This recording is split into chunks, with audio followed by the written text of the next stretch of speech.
કહે છે કે આ જ્ઞાન વૈરાગ્યને જગાડવું હોય ને તો માત્ર કેવલમ કેવલમ ખાલી તમે એક જ વસ્તુ કરો, જેને કહેવાય જ્ઞાન યજ્ઞ. તમે જ્ઞાન યજ્ઞ શ્રીમદ ભાગવત કરો. નારાયણનું જેમાં પૂર્ણ રૂપ છે, ભગવાન કૃષ્ણનું પ્રાગટ્ય એવી શ્રીમદ ભાગવતની કથા તમે કહો તો જ્ઞાન વૈરાગ્ય જાગશે. તરત જ પ્રશ્ન કર્યો છે કે એ વાત સાચી છે કે હું ભાગવત કરું અને જ્ઞાન વૈરાગ્ય જાગે, એ બહુ સાચી વાત છે. પણ નારદજીએ પ્રશ્ન કર્યો કે તમે એમ કહો છો કે આ ભાગવત કરવા, તો ભાગવત તો વેદોનું જ ફળ છે, વેદોનું જ પરિપક્વ ફળ છે. તો મેં તો વેદ એમના વેદ મંત્ર એમની પાસે ગાયા છે, તો વેદથી ન જાગેલા એ વેદના ફળથી કેમ જાગશે? 3 દ્રષ્ટાંત આપીને સમજાવે છે. 3 દ્રષ્ટાંત આપે છે કે સનત કુમારો કે જો નારદજી, દૂધમાં ઘી હોય જ, પણ રોટલી ચોપડવા ટાણે દૂધ ન ચોપડાય. નકર દૂધમાં જ ઘી હોય, પણ રોટલી ચોપડવી હોય તો દૂધેથી નહીં, ઘીથી જ રોટલી ચોપડાય. એવી જ રીતે દૂધમાં ઘી છે, પણ પ્રગટ કરેલું તત્વ કોઈ જોઈએ, એના માટે આ ભાગવત છે. બીજું કે થળનું દ્રષ્ટાંત, ઝાડનું દ્રષ્ટાંત આપ્યું છે કે કોઈ ફળ છે એ મૂળમાંથી જ થાય છે. મૂળ હોય તો જ ફળ થાય. મૂળ હોય, ડાળી હોય, પાંદડા હોય, પણ જો ફળની મીઠાશ જોતી હોય ને તો ફળ જ ખાવું પડે. ડાળને, મૂળને, પાંદડાને ખાવ તો એવી મીઠાશ ન લાગે જે ફળ ખાવામાં લાગે. અને ત્રીજું શેરડીનું દ્રષ્ટાંત આપ્યું છે. એવા દ્રષ્ટાંત આપીને સમજાવે. જ્ઞાન યજ્ઞ કરો. 5 પ્રકારના યજ્ઞ છે આપણે ત્યાં. 5 પ્રકારના અલગ અલગ યજ્ઞ છે. એક છે દ્રવ્ય યજ્ઞ, એક છે તપ યજ્ઞ, એક છે સ્વાધ્યાય અથવા શ્રમ યજ્ઞ, અને એક છે દાન અથવા તપ અથવા જ્ઞાન યજ્ઞ. આ ઘણા જ પ્રકારના યજ્ઞ હોય, પણ દરેક વખતે દરેક યજ્ઞમાં યજ્ઞ કુંડ હોય એવું જરૂરી નહીં.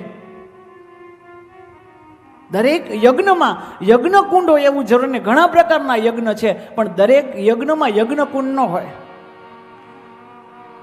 નાના હતા સ્કૂલે જતા ને માં, ત્યારે આમ લખ્યું હોય નેત્ર યજ્ઞ, નેત્રદાનનો યજ્ઞ થાય ને, એટલે આપણે એમ લાગે અહીંયા ભૂદેવો આહુતિ દેતા છે, અહીંયા તો ડોક્ટરો બેઠા હોય. તો એ એક સેવાનો યજ્ઞ પ્રકલ્પ છે. અને આપણે ત્યાં એવું કહેવાય છે પંચાયતન યજ્ઞ, 5 દેવોનો યજ્ઞ થવો જોઈએ. નિત્ય 5 દેવોની આહુતિ આપણા ઘરમાં પડવી જોઈએ. 5 દેવ બેહવા જોઈએ. ગણેશ, અંબા, રવિ, શિવ, જગપાલય, કૃષ્ણ. આ હિન્દુના દીકરા હોય ને તો 5 જોઈ ગમે તેની માળા પહેરી, ગમે તેની કંઠી પહેરી, ગમે તેવા ચાંદલા કરો, પણ યાદ રાખજો આ 5 વગર છૂટકો નથી, નથી અને નથી જ. આ 5 તો જોઈએ જ. ગણપતિએ જોઈ. ઘણાય માતાજીને માને નહીં, પછી માતાજીને પધરાવે ને પછી બીજી પેઢી માતાજી ગોતવા નીકળે. તો હતા તો ખરી. ગણેશ, અંબા, રવિ, શિવ, જગપાલય, કૃષ્ણ. આ પંચાયતનનો યજ્ઞ 5 દેવનો.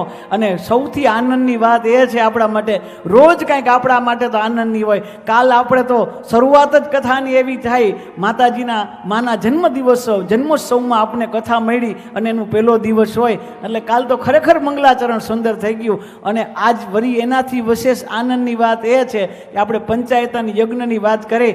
કાલે અહીંયા એક વૈદિક પરંપરાથી, મેં હમણાં થોડીક વાર પહેલાં જ કીધું, આ દુનિયામાં દેખાવ જુદી વાત છે અને હકીકત જુદી વાત છે. જ્યાં શાસ્ત્રની વાતું થતી હોય એ અલગ વાત છે, જ્યાં શાસ્ત્ર હકીકતમાં હોય એ અલગ વાત છે. અમે તો કર્મકાંડ કર્યું છે એટલે અમને ખબર હોય કે નિયમ પ્રમાણે બધું થવું જોઈએ. યજ્ઞ ફળે ત્યારે જ કે જો યજ્ઞ નિયમ પ્રમાણે થાય તો જ. એવી આ કદાચ મોરબી ક્ષેત્રમાં વાત કરીએ તો એવી સુંદર મજાની નિયમ પ્રમાણેની યજ્ઞશાળાનું નિર્માણ છે, અહીંયા થયું છે. આપણે ખૂબ તાલીઓથી વધાવી, ખૂબ નિયમ પ્રમાણે. અને માને સંસ્કૃતિ પ્રત્યે એટલું બધું છે કે એટલી વાત જ પૂછોમાં. એક 16 સ્તંભની યજ્ઞશાળા છે અને 16 સ્તંભની યજ્ઞશાળાના 16 સ્તંભના દેવતા, 16 સ્તંભના અધિષ્ઠાતા દેવતા અને દરેકના પાછા કલર, એક સ્તંભના કલર પણ પચકારેલા છે. એવી નિયમપૂર્વકની યજ્ઞશાળા, અને એ યજ્ઞશાળાનું કાલે સુંદર મજાનું કાલ ગણેશ યાગ કરવી. બોલો, વિચાર કરો કેટલો સુંદર સંકલ્પ. ગણપતિનો હવન થશે, ગણેશના કામ ગણેશ રોડવે, એટલે ગણપતિથી આરાધ્ય થશે, અને આવો સુંદર કાલ મજાનો ગણપતિ યજ્ઞ, અને ત્યાંથી એનું ઉદ્ઘાટન. એટલે ગણપતિથી શરૂઆત હોય પછી તો કાંઈ હોય જ નહીં બાકી. કાલ સુંદર મજાનું ત્યાં કાલ ગણેશ યાગ થશે, અહીંયા આપણે કથા થશે, અહીંયા પૂર્ણાહુતિ કરીને પછી આપણે અહીંયા પૂર્ણાહુતિ કરવા જશું. કાલ સુંદર મજાનો એ પણ યજ્ઞ છે. માં બેઠા છે એટલે કાંઈ વખાણ કરવા એવું હોય જ નહીં. હવે એના ખોડામાં બેહીને, એના સાનિધ્યમાં બેહીને એના ગુણગાન આપણી આમ અમારી શાખ શું છે, બોલી હકી નહીં. પણ અમને આનંદ એ વાતનો, દુનિયાના ઘણી જગ્યાએ અમે ભગવાનની કૃપાથી ગયા છીએ, પણ આ અમુક જ એવા સંત હોય કે જે સંસ્કૃતિની ચિંતા કરે. આજ વિચાર કરો, આ પંચાયતન યજ્ઞ ને 5 દેવનો અહીંયા મને પરિસરના દર્શન કરતા આ 5 પ્રકારના યજ્ઞ અહીંયા થાય છે રોજ થાય છે. એ કયા 5 પ્રકારના? એક વૈદિક યજ્ઞ જે સ્વાહા થાય, ઋષિ મુનિઓ જ્યાં રહ્યા છે, આપણા ઋષિ બાળો જ્યાં વેદ મંત્ર ભળે, એમાં અહીંયાનો વેદ યજ્ઞ છે.